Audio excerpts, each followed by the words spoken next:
Hello and welcome back to my channel. My name is Ali and here I just talk to myself about books and then someone, maybe you may or may not watch this at a later date. Today I thought I would take you through my February wrap up. So these are all the books that I read in February. So let's get started.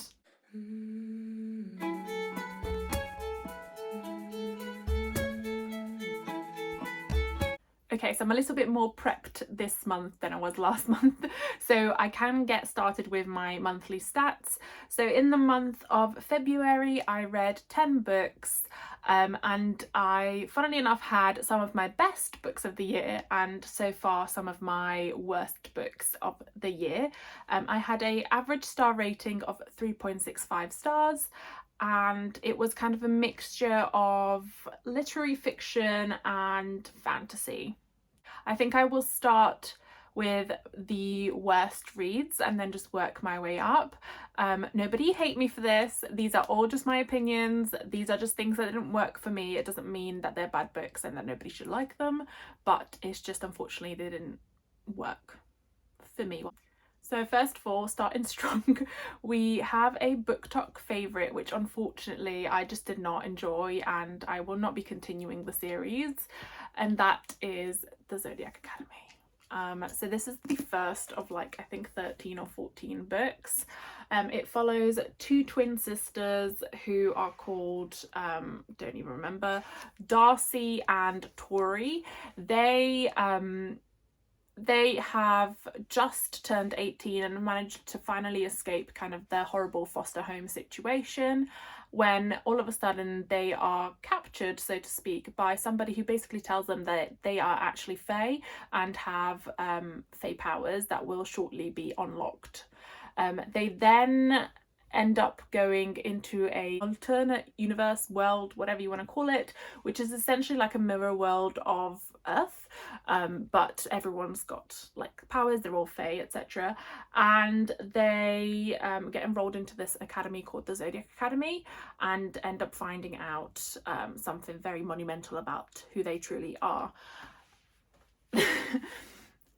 So the premise was okay, I suppose. It wasn't a bad premise, and I do like, a bit of academia, a bit of fantasy. I love anything to do with the Zodiac usually, but this was just not very well executed in my opinion. I also probably should not have let BookTok kind of sway me without really reading into what this book is, because essentially at its core it's a bully romance, and I just didn't like that. I didn't really enjoy it, and it just wasn't good. I don't like any of the love interests. I don't particularly like the main female characters, so Tori and Darcy. I don't like any of the male characters. To say that it's a separate world, there's very little world building.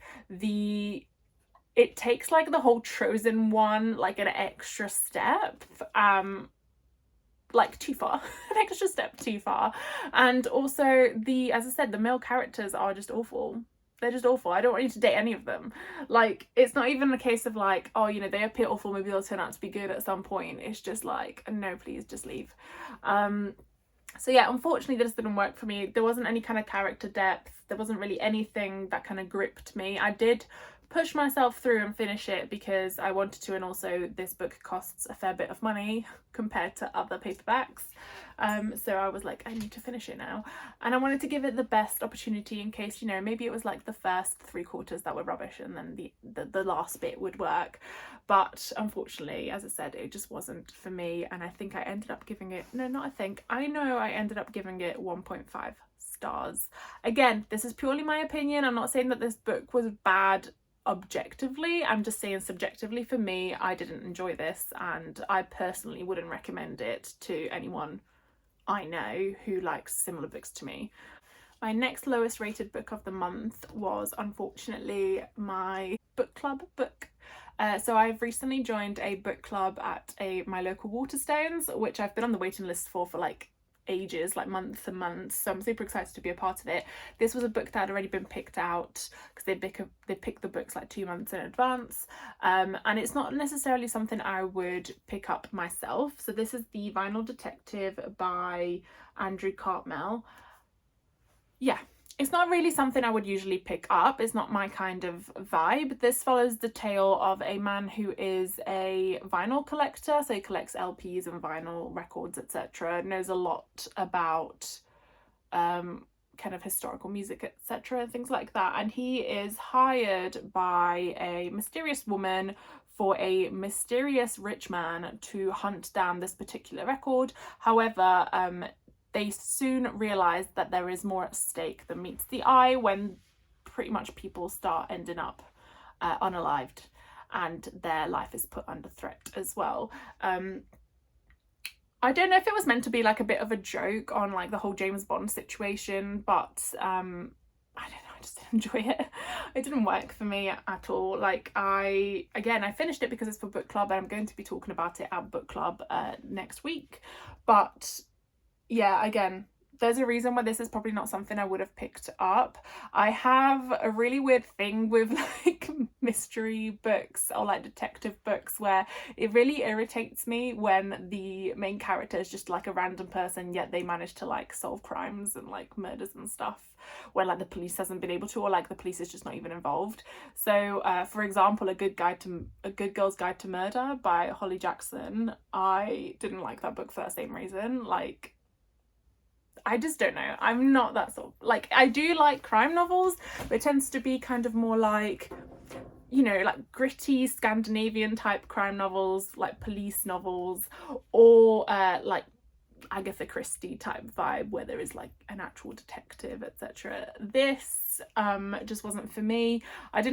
I did find some of the moments funny, but maybe not as funny as they were intended. I found the main character really irritating, and there's just a lot of like random romance plots just splattered in here that I just didn't feel like added anything to it and could have been done without. And those are the bits that I'm like, is it just meant to be mocking James Bond, where like he's just a very average man and, you know, ends up with all these women fawning at his feet. But yeah, unfortunately, again, this didn't work for me. I gave it 2 stars. I do have another one I'm going to be reading in March.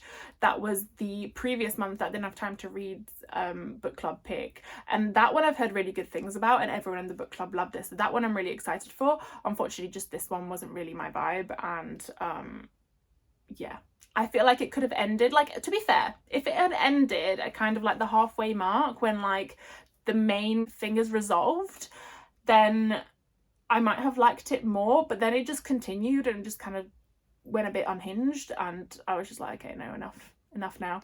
Next, I read one that I'm actually quite disappointed about. I thought I would give this a lot higher than I did, and that is Glorious Exploits by Ferdia Lennon. This was the winner of the debut fiction prize for Waterstones in 2024. So I had very high hopes. I also tend to love anything kind of set in like ancient, like Rome, ancient Greek times, and this is set in 1412 BC, after Athens' invasion of Sicily fails, and it follows the story of 2 poor potters who decide to put on a rendition of Medea in the quarry using some of the like Athenian are they prisoners? I guess they are Athenian prisoners that are currently like kind of occupying the quarry. So it kind of follows that tale. It wasn't a bad book by any means. I just didn't think it was as good as I had expected, and also definitely not as funny as I had anticipated. I don't know who said it was funny. Well, actually, a lot of people on the back say it's funny. A lot of the jokes I didn't find that funny. I found like the main character thought he was funny, but just came across annoying.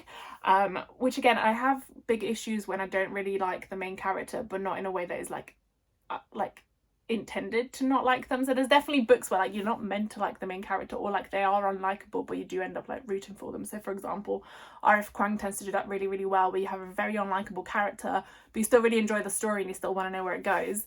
This one, I think he was meant to be likable, I just didn't like him. Again, it's not a bad book, and I would still recommend it to people because other people might find it more entertaining than I did, and it is well written. It's just not something that I particularly enjoyed, and I believe I gave it 2.5 stars. Next I had a sequel, so now we are getting to like the 4 stars, so I've got a gap between 2.5 stars and 4 stars, and that was The Heavenly Tyrant by Xiran Jay Zhao. This is a book that I've been waiting on for years. So I read Iron Widow, I think back in 2021, I think, and then there was a massive delay in this getting published because of the publisher, but I finally got my hands on it and I decided to buy the matching Illumicrate special editions, and can we just, like, it's just stunning. It's got foiling on the cover, it's got a reversible dust jacket, which, you know, it's actually quite new for Illumicrate. They don't tend to do reversible dust jackets, and just stunning end papers as well. And yeah, so as I said, this is the sequel to Iron Widow, so I won't necessarily go into what this book is about because it will be a massive spoiler for the first one. But Iron Widow is a kind of cyberpunk fantasy sci-fi reimagining of the tale of the first and only Chinese empress, Wu Zetian, and it follows Wu Zetian, who is an 18-year-old girl who decides that instead of marrying you know, some random person that her parents have chosen for her, she's going to offer herself up as a pilot concubine. So there are pilots in this world that pilot these kind of big metal machines called chrysalises. But anyway, which can kind of transform, and all the pilots are males, and they use the life force essentially of their concubines to be able to run these machines, because you can need kind of like a yin and yang type I guess energy.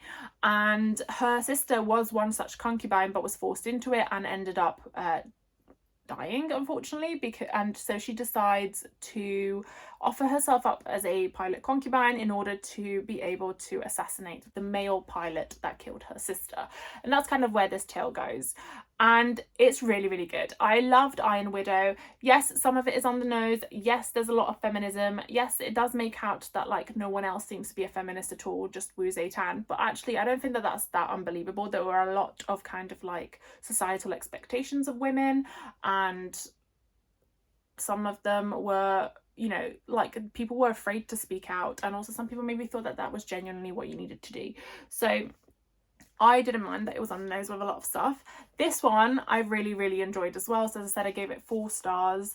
This kind of follows more what happens at the end of Iron Widow. We're introduced to a new character, which is kind of like not a very nice character, but also you end up rooting for them, and it definitely shows how like how easy it is for power to end up derailing kind of all these very moralistic ideas until someone becomes quite tyrannical. And I really liked that about this. I believe there's going to be a third one. I really hope so, because the way it ends is, to me, a cliffhanger. So I would like it to continue. But yeah, I really enjoyed this, and I would highly recommend Iron Widow and Heavenly Tyrant. Next we have the January Illumicrate book, which was Watermoon by Samantha Soto Yambao. And this is probably one of my most stunning books that I now own. Like, it's just beautiful. I love the naked cover as well. Very like watercolor vibes. And the end papers are just, I've sewn these like a million times and I can't get over them. Like, they're just stunning, like stunning humans. So this follows the tale of Hana. So Hana means flower in Japanese.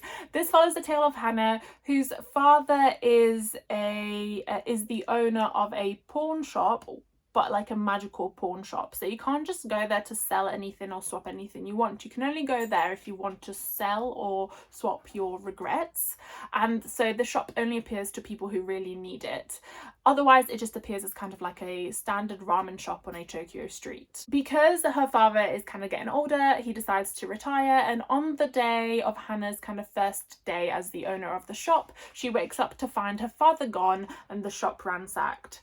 She ends up then, as she's trying to find out what's happening and kind of looks around, bumping into a man who enters her shop, who is a physicist and ends up deciding to team up with her and help her to find out where her father has gone and what truly happened in the shop. This is just such a lovely, heartwarming story. But also there's definitely like a lot of like hard topics and stuff covered, but I really, really liked it. It was very Ghibli-esque. Like, this is literally a Ghibli movie in book form. Like, I can definitely see this being made into a Ghibli movie in the future. Hint hint, Ghibli Studio, pick this up. And it was just stunning. Like, it's got great character development, the world building was great. Like, I definitely imagined myself in that world, and it was very like enchanting but also like terrifying at moments.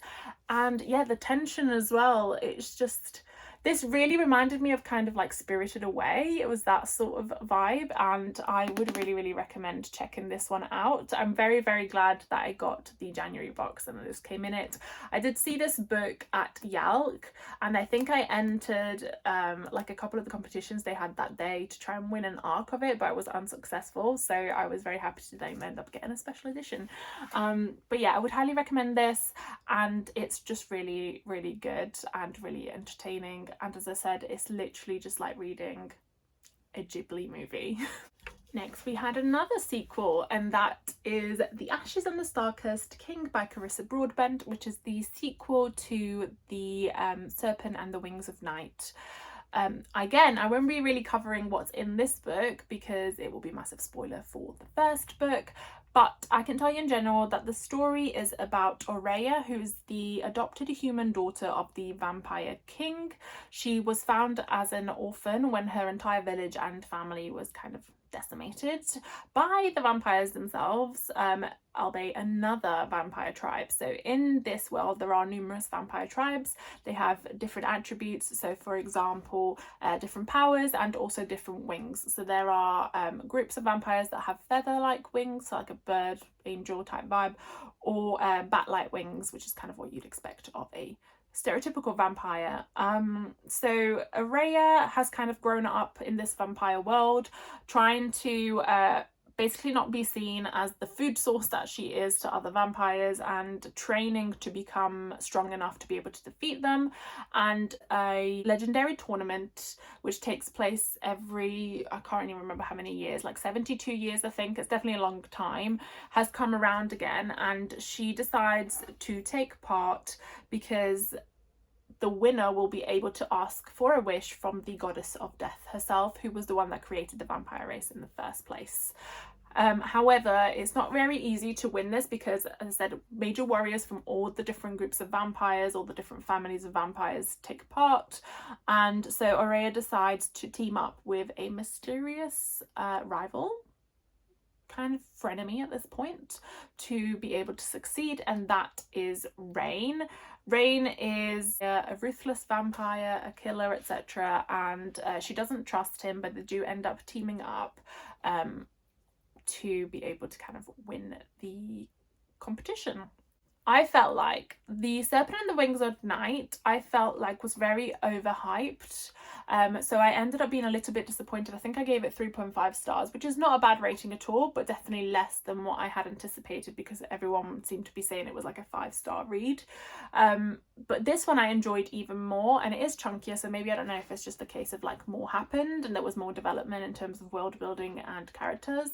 But I really liked this a lot more. I gave it 4 stars, and I felt just a lot more engaged and a kind of lot more like emotional to a lot of these points. I felt like it was a very realistic relationship between the two main characters.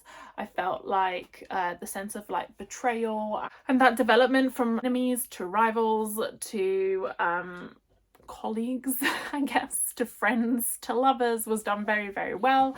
And also there was just a lot of plot twists and stuff in this as well that I really liked. I liked the action scenes, and it was just a lot more action packed this second book.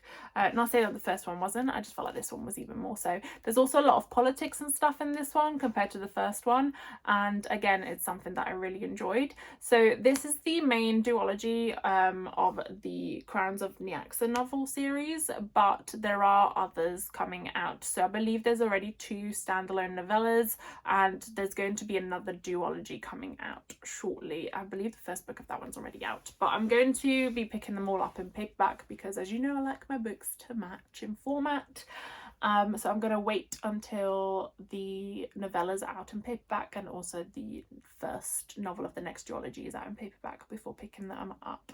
But yeah, I would recommend this, and even if you just want to read this duology and not read the rest, I quite like that. I like interconnected series where you've got like multiple like duologies and stuff, and you can just kind of dip in and out. Next, we have a collection of short stories, and that is 19 Claws and a Blackbird by Agostina Basterrica. This is the same author that wrote Tender in the Flesh, which is the story, kind of like a dystopian world, all about humans essentially being used as cattle and utilized as a source of meat for other humans, which was, you know, kind of meant to be, I think, an allegory on the meat industry, and the kind of argument that like they're bred to be eaten, so why shouldn't they be? This was kind of in the same vein in terms of like the type of writing style, and I just really loved it. I loved Tender in the Flesh and I loved this. Now, I'm never usually a massive fan of short stories because I find myself always wanting more, and I always find myself kind of, yeah, not as fully entertained as I wish to be. But this was really, really good, and these stories were disturbing, disgusting in places, some gory ones, some that just made you feel like, ugh. Really, really liked this writing, and honestly I am eating up anything that Agostina Basterrica puts out, and I wish I could read her original language, which I'm assuming is Spanish, because she's Argentinian. So I wish that I was able to read Spanish to the level that you need to like truly understand this, because I think she probably has more books out, they're just not translated yet. But I know that she is coming out with a new book later this year, and I have requested an ARC, which I don't think I will get because I'm just a little nobody on YouTube, but who knows, maybe I'll get really lucky and get one, and that would be amazing. If not, I will definitely be buying it later this year anyway. But yeah, so this is a great book. It's, as I said, short stories. I can't remember how many are in here. Either 19, which would make sense, or 20 actually, because 19 and a Blackbird. So I think there's like, yeah, 19 or 20 short stories. They're all fairly different, but they do cover some similar topics. You check out the trigger warnings before you pick this up. But yeah, really, really well written and really, really worthwhile reading. We have another surprising read. This was a pre-order and one of my most anticipated new releases of 2025, and that is A Language of Dragons by S.F. Williamson. Again, another stunning edition. This is the Waterstones exclusive edition, which ended up being foiled. I didn't realise. Very, very happy about it.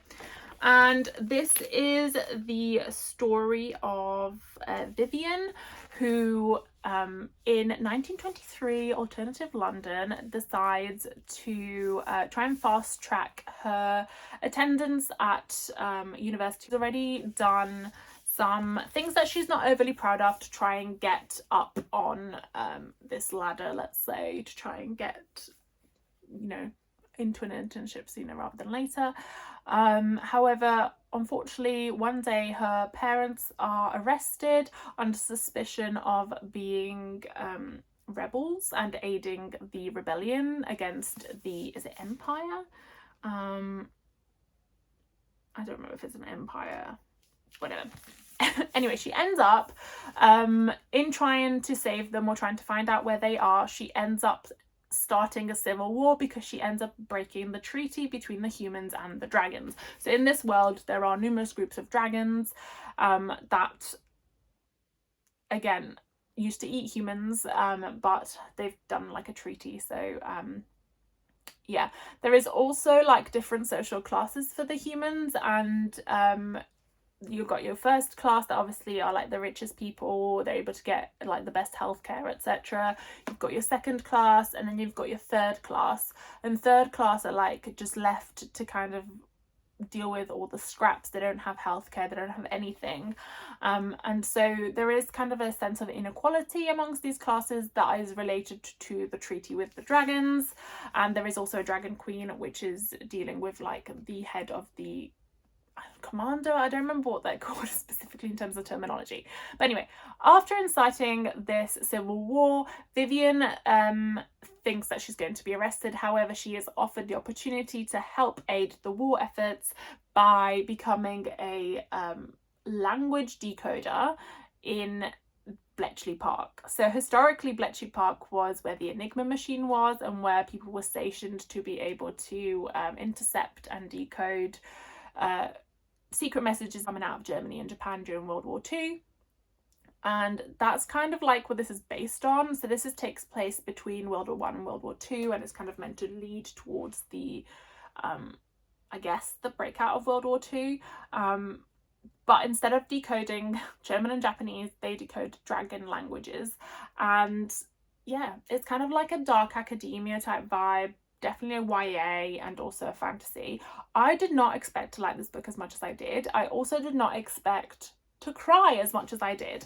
Like, the ending of this literally had me sobbing for an hour. I was just like, couldn't do anything for an hour, just staring at the ceiling, because I wasn't ready. I wasn't ready to go through this emotional turmoil and to have my heart broken in the way that it was. However, saying that, I would highly recommend this book. It is very, very well written. I literally read it in probably like a day, which, you know, it's not a small book. It's a substantial amount of pages, like 470 pages, which is not a small amount, but I just breezed through it because I could not put it down. Like, it was so well written and so engaging, and I gave it 4.5 stars. Next, we have 2 5 stars. So my first 5 stars of 2025, and I just absolutely loved these books. I wasn't expecting to love them as much as I did, but oh my goodness, I'm so happy I read these. And they are not fantasy, guys. They are just literary fiction. Maybe one of them is like speculative fiction, I guess, or like an alternative. Maybe one's got an element. Actually, they probably have both got a little element of like fantasy / magical realism, but not your traditional fantasy books. So first of all, we have The House of the Spirits by Isabel Allende. This is like a classic, I guess, nowadays. And this follows the tale of Clara, who is able to read fortunes as well as kind of like move objects and stuff and communicate with spirits. Clara is the daughter of like the initial character that we follow, and then we end up following Clara's daughter as well. So we've followed 3 generations of women in this family and kind of like the rise and fall of their family during the changing of this unnamed, I think it's meant to be based on Chile, but this unnamed Latin American country from a, you know, free state into a state of dictatorship. Like, this book, I again could not put it down. It was so good. I love a family saga. I've said this before, so I love it when you follow the same family through like different generations, and this one in particular, because you tended to follow the female main characters whilst also in the background following like the same male character. It was just so well done. It was full of like heart and emotion and horrible things that made you really angry, and yeah, I just really enjoyed it. And also, as I said, even though it doesn't ever mention which country this is, I think it's meant to be kind of just a generic, you know, this is how things tend to develop. Usually you'll have a resistance, you'll have a rebellion, you'll also just have people who will side with the dictator, etc., and I'll be happy to support the way that the country is headed. And that's kind of what's happening here. I hated the man in this. Like, the main character was awful. Absolutely detested him. I hated him like a couple of chapters in. He's just the most despicable human being. But the rest of the story is really great, and you needed that sort of villainous character to kind of help tie it together, to be honest. But yeah, this was great. This is very good, and I highly recommend. And then last but very much not least, another 5-star read for me is Shark Heart by Emily Habeck. I picked this up because I kept seeing someone on BookTube recommending it and saying it was a really great book and it was very emotional and it made them cry a lot, and you know, they just really loved it. And so I proposed it to a couple of my friends as our book club book, and they decided to pick this one as well for the month of February. So we ended up meeting up and talking about this, and they also enjoyed it. Maybe not as much as I did. I think they gave it like 4 or 4.5 stars. I just loved it. I loved how it was written, and I loved the story, and again, it made me cry so much. Yeah, I love it when a book makes me cry. But this follows Lewis and Ren in their first year of marriage. They have, as I said, just got married, and Lewis is unfortunately diagnosed with a degenerative condition that will eventually turn him into a shark. So in this world, it's very normal that diseases and conditions will lead to humans turning into different types of animals. For Lewis in particular, it will lead to him becoming more aggressive, and also turning into a shark, so he won't be able to like walk, and like, you know, he won't have legs, he won't have arms and things, so not be able to like do things for himself anymore. We follow that story and kind of how that develops and the impact that it has on both Lewis and Ren, as well as the people around them. But we also have a flashback scene to Ren's mother and her life, and the way that her degenerative condition developed, and also the impact that that had on a young Ren, and why Ren is then the way that she is as an adult. And then we also have another character that we follow that I won't give too much detail about, but I absolutely love this. I love that there were so many like different things that were focused on. I loved that there was like the flashback in the middle to like the whole different story that I think gave you more context about the character of Ren, and also like the way that she feels towards these illnesses. I really enjoyed the ending. My friend didn't particularly like it, but I really liked it. The way I saw it, it just made sense for me, and I also just cried a lot at this. For me, this was definitely meant to be kind of a commentary, or like a retelling, let's say, of the way that like major illnesses such as like cancer, dementia, Alzheimer's impact people, individuals, and entire families as well. And yeah, it was really sad, and I think, you know, it's highly unlikely that you would be fortunate enough not to experience something like that in your life with someone that you know or a loved one. So I think this book definitely speaks to anyone who reads it, and I just think it was a really good read, and I feel a bit changed by it. So this is probably one of those books, if we use the cliche phrase, that altered my brain chemistry, and I just loved it. And also the way it's written is completely unique. So you have a lot of short chapters, and it's very kind of like poetic in a way, very lyrical, but also because Lewis is a drama teacher and always had aspirations to write a screenplay, part of it is set up like a screenplay. So you have your like setting, you have your character dialogue in the way that a screenplay will be set up, which is very interesting. And that tends to be more like the flashback to Ren's mother. But as I said, like some of it are literally just like very short chapters like this. And at the end it really speeds up, and can't say enough good things about this book. I'm really glad I picked it up. Again, I don't know if it's something I would have picked up randomly had I not seen it recommended, but I'm very glad that I did see it and that I picked it up, because 5-star read all round. I have also started reading another book, but I will not be able to finish that before the end of February, so I'll probably do that in my March wrap up eventually, and that is An Ember in the Ashes by Sabaa Tahir. I've been meaning to read that series for a long time, so I'm very glad to have picked it up. I'm enjoying it so far. I'm about halfway through, and I'm really hoping to finish it in kind of the first couple of days of March. So yeah, this was my wrap up for February. Please let me know if you read any 5-star reads in February that you would recommend, because I'm always on the lookout for more 5-star reads. And also let me know if you read any books that you didn't particularly enjoy down below. If you enjoyed this video, pop a like, and if you'd like to see more, please subscribe. See you soon.